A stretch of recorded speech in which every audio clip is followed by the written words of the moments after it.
Hi friends, कसे आहेत तुम्ही सगळेजण? तर आता आंबे तर भरपूर आहेत.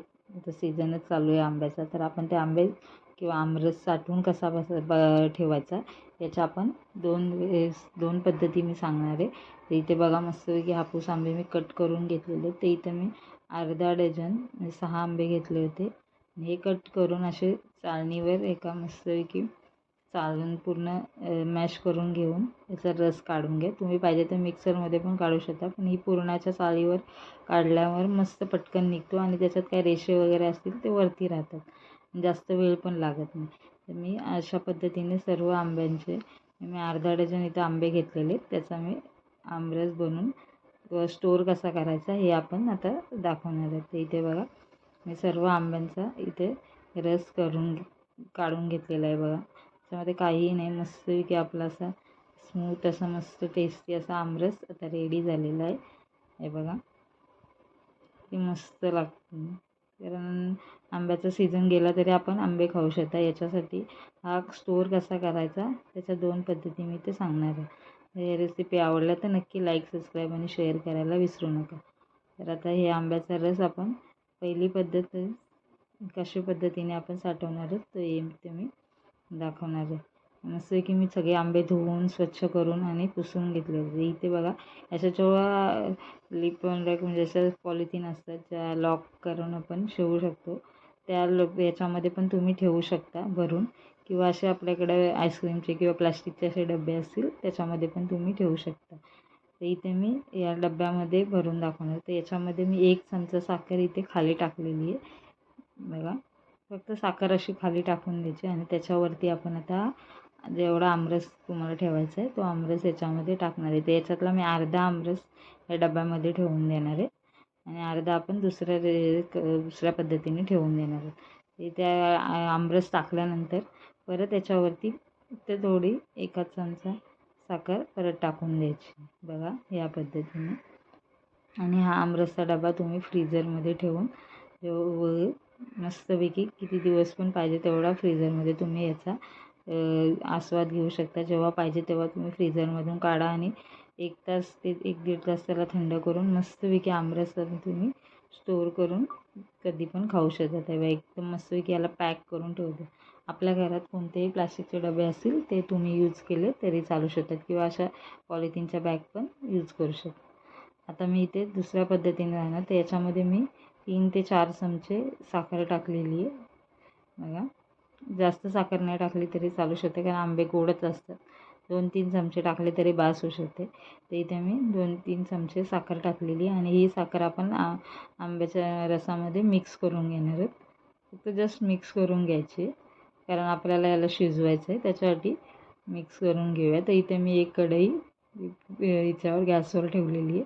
त्याचं पाणी गेलं की त्याच्यामध्ये ही आमरस आपण आणि साखर याच्यामध्ये टाकणार आहोत आणि एकदम मंद गॅसवर त्याला हलवत पूर्ण ती साखर विरघळून, आणि जोपर्यंत त्याला बुडबुडे येत नाही तोपर्यंत हे शिजवून घेणार आहोत आपण मस्त. ते बघा याच्यामधला सगळा मी आमरस याच्यामध्ये टाकून घेतले आणि मंद गॅसवर याला आपण छान उकळी येईपर्यंत शिजवून घेणार. इथे 7-8 मिनटं किंवा 10 मिनटं याला मस्तपैकी शिजवून घेऊया, म्हणजे तो टिकण्यासाठी जास्त उपयुक्त होतो.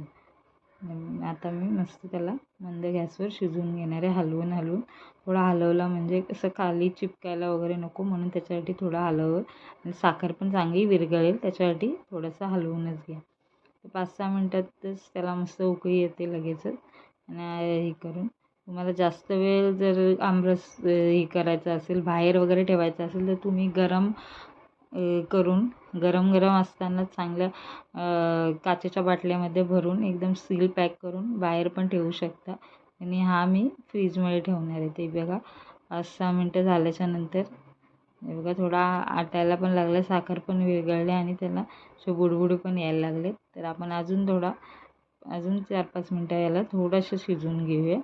मंद गॅस आहे त्याच्यामुळे थोडा वेळ लागेल, पण असा ठेवून सर्व करू शकतो. जेव्हा पाहिजे तेव्हा तुम्ही आमरस मुलांना वगैरे आणि कोणत्याही आपल्याला रेसिपी त्याच्यापासून बनवायच्या असतील, मिल्कशेक, लस्सी वगैरे, आईस्क्रीम वगैरे, तर तुम्ही त्याच्यासाठी यूज करू शकता.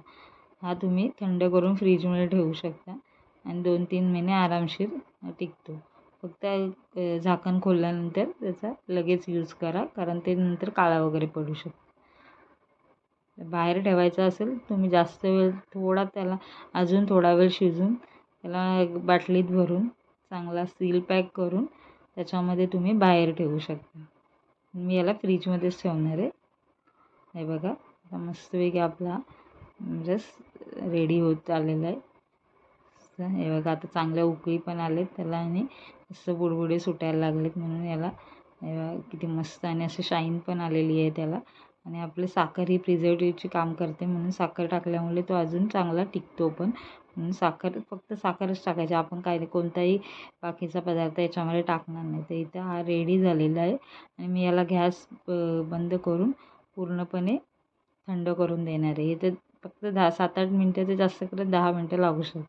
त्या बघा मी झाकून ठेवला होता. मस्तपैकी असला आमरस रेडी आहे.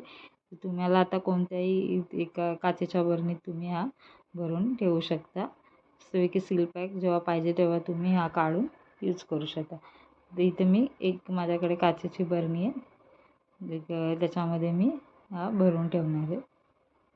तुम्ही पाहिजे तर डब्यात पण भरून ठेवू शकता. फक्त यूज करताना एकदा झाकण खोलल्यानंतर तो लगेचच यूज करून घ्या, कारण नंतर परत हवा वगैरे जाऊन तो खराब होऊ शकतो.